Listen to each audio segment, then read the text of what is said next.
I'm going to show you how to create a classroom in Magic School. So here I'm in Magic School. Now Magic School, I have a free account.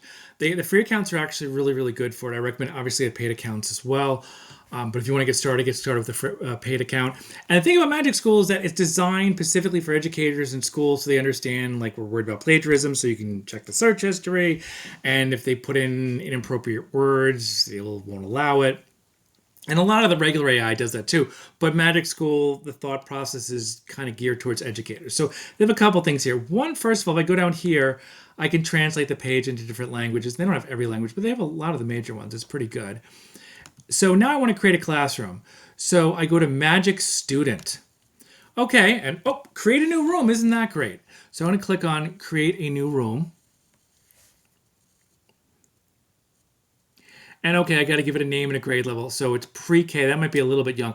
I'm going to say 10th grade. Max students 250. I don't think that really matters that much, and you give it a room, and I will call this test video room to give it a name. Seems pretty simple, right? I'll go to the next one. Now I have to choose tools. Now there's so many tools to choose from.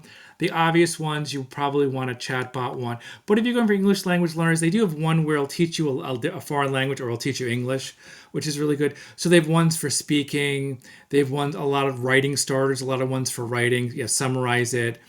And whatever tools I pick that they can use, prompt assist. Yeah, there's just so many to choose from. So I'll just pick a couple of tools. And then once you give them the tools, you can turn some of the tools off if you don't want them to use it that day, or maybe you're not comfortable because maybe they misused it one day. Here, translate it. There's another one.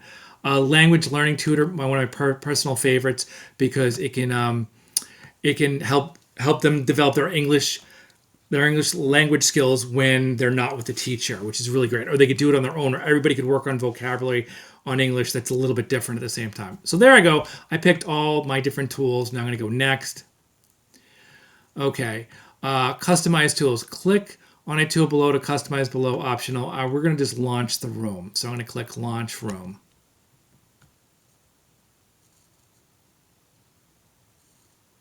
Okay, so I usually just put it on a URL. You can go into Google Classroom, and if you did that, it would actually show the different classrooms. I try to avoid, especially in videos, showing people the Google Classroom. I just prefer to take the link and copy it and put it in there.